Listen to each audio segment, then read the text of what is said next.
തിരുവനന്തപുരത്ത് 3 പേർക്കും ജയിക്കണം. അനന്തപുരത്ത് എന്തും സംഭവിക്കാം. തിരുവനന്തപുരം ജില്ലയിലെ രാഷ്ട്രീയ ചതുരംഗത്തിൽ കരുനീക്കങ്ങൾ വെട്ടിനിരത്തലുകളിലേക്ക് കടക്കുന്നു.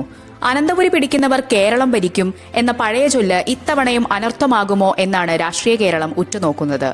എന്നാൽ പതിവ് ദിമ്മുഖ പോരാട്ടങ്ങൾക്കപ്പുറം ജില്ലയിലെ 14-ൽ 7 മണ്ഡലങ്ങളിലും ഇത്തവണ കനത്ത ത്രികോണ പോരിനാണ് കളമൊരുങ്ങുന്നത്. ഭരണവിരുദ്ധ വികാരത്തെ പോലും നിഷ്പ്രഭമാക്കുന്ന രീതിയിൽ ത്രികോണച്ചൂട് തലസ്ഥാനത്ത് ആളിപ്പടരുകയാണ്. കോൺഗ്രസിന് 11 മണ്ഡലങ്ങളിൽ ജയസാധ്യത. ആറ്റിങ്ങൽ, ചിറയൻകീഴ്, കഴക്കൂട്ടം മണ്ഡലം കോൺഗ്രസിന് ബാലിയേറാമല. ഇടതുപക്ഷത്ത് CPM-നും CPI-ക്കും കൂടി 13 മണ്ഡലങ്ങൾ വരെ ജയിക്കാം. കോവളത്ത് വിജയം പ്രയാസകരം. BJP-ക്ക് തിരുവനന്തപുരം, നേമം, കഴക്കൂട്ടം, വട്ടിയൂർക്കാവ്, ആറ്റിങ്ങൽ, കാട്ടാക്കട എന്നിവിടങ്ങളിൽ ജയിക്കാം. രാഷ്ട്രീയ കേന്ദ്രങ്ങളെ അക്ഷരാർത്ഥത്തിൽ ഞെട്ടിച്ചിരിക്കുകയാണ് വോട്ടർ പട്ടികയിലെ പുതിയ കണക്കുകൾ. SIR പ്രകാരം ജില്ലയിൽ 3.21 ലക്ഷം വോട്ടർമാരാണ് കുറഞ്ഞത്. ഇതിൽ BJP-ക്ക് വലിയ സ്വാധീനമുള്ള തിരുവനന്തപുരം